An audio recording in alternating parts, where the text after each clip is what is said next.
Hai, halo Sobat Unsri Code. Hari ini bareng aku Ayudhya Humera Septiani dari jurusan Ilmu Kesehatan Masyarakat, Fakultas Kesehatan Masyarakat Unsri Angkatan 2024. Nah, pada episode kali ini kita bakal berbincang santai mengenai jurusan yang sering banget disalahpahamin orang-orang. Yang katanya sih cuman bisa kerja di puskesmas dan teorinya banyak banget. Padahal jurusan ini tuh menjadi garda terdepan untuk meningkatkan derajat kesehatan masyarakat. Yaps, kita bakal bahas mengenai jurusan Ilmu Kesehatan Masyarakat FKM Unsri.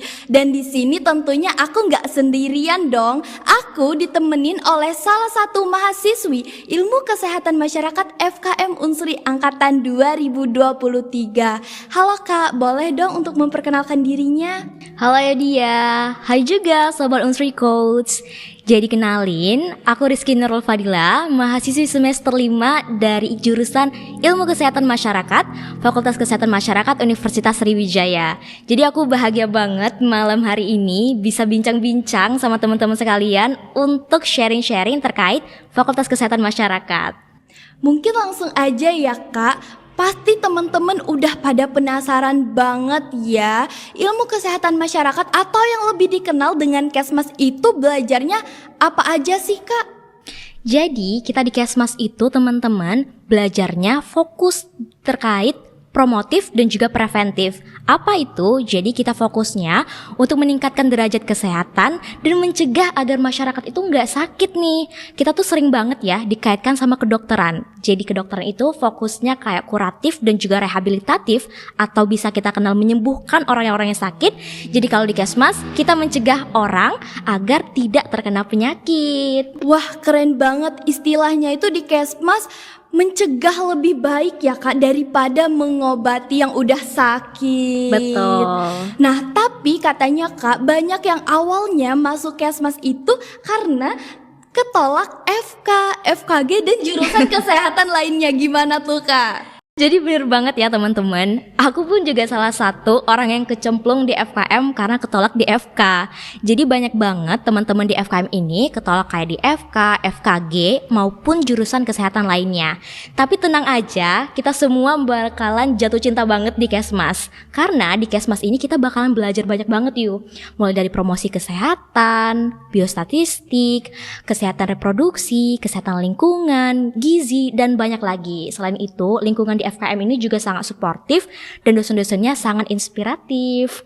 Wah, pasti seru banget ya Kak kalau masuk Kesmas. Nah, tapi katanya juga ya Kak, di Kesmas itu banyak banget teorinya. Terus juga lapraknya itu nggak sebanyak di jurusan kesehatan lainnya. Dan juga turlapnya itu tapi bejibun Kak. Gimana tuh Kak Kiki? Jadi bener banget ya, kita tuh juga tetap ada turlap kok.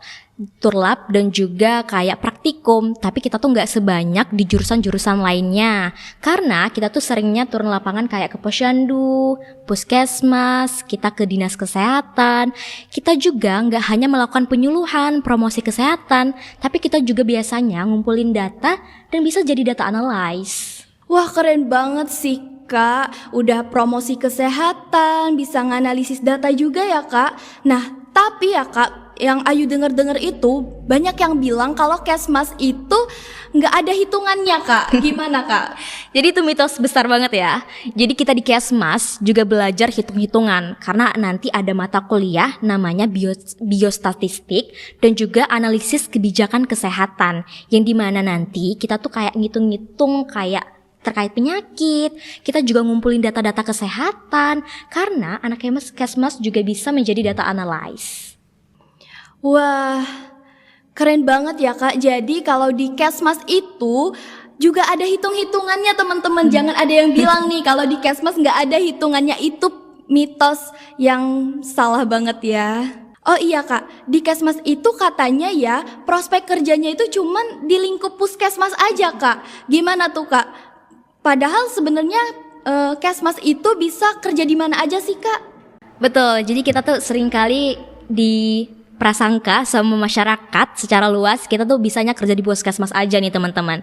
Tapi gak hanya sekecil itu kok prospek kerjanya, luas sekali. Karena nantinya di kesmas itu akan ada peminatan kayak promosi kesehatan, kemudian ada K3, kebijakan kesehatan dan lain sebagainya. Kita bisa kerja di PT besar, di perusahaan swasta, kita bisa kerja di dinas kesehatan, kita bisa kerja di Kemenkes, di BPJS, dan banyak lagi. Kalau anak-anak ataupun teman-teman lainnya yang mau masuk kesmas, masuk dulu baru kalian tahu prospek kerja di kesmas itu sangat luas.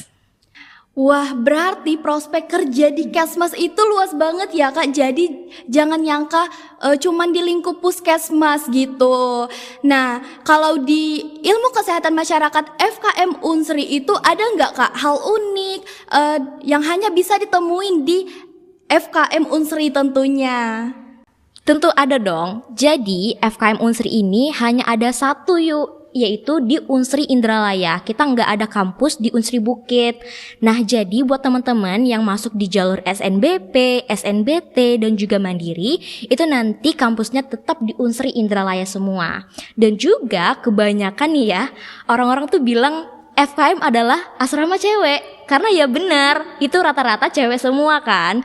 Dan juga untuk teman-teman cowok itu bisa kita hitung pakai jari yuk. Ada juga teman-teman kelas aku itu cuma ada 4 cowoknya gitu loh. Dan juga nih ya, di kesmas itu dosennya sangat inspiratif dan juga lingkungannya sangat-sangat mendukung. Tentunya kuliah di kesmas itu sangat-sangat menyenangkan. Wah, jadi buat maba tahun 2026 nanti jangan lupa ya guys buat cantumin pilihan di SNBP, SNBT, Mandiri, yaitu jurusan ilmu kesehatan masyarakat. Seperti kata Kak Kiki tadi, prospek kerjanya luas dan juga lingkungannya yang suportif dan dosennya yang sangat insightful, keren-keren banget guys. Bener banget, jadi jangan lupa untuk teman-teman nih angkatan 26 masuk ke jurusan kesmas. Karena di kesmas kita tuh gak hanya untuk menyehatkan diri sendiri, tapi kita juga mengajak masyarakat secara luas untuk meningkatkan derajat kesehatan tentunya. Wah, setuju banget sih Kak. Oke Sobat Unsri Code, itu dia episode bincang santai kita mengenai jurusan ilmu kesehatan masyarakat hari ini. Untuk teman-teman, sampai jumpa di episode podcast Unsri Coach Show di episode selanjutnya.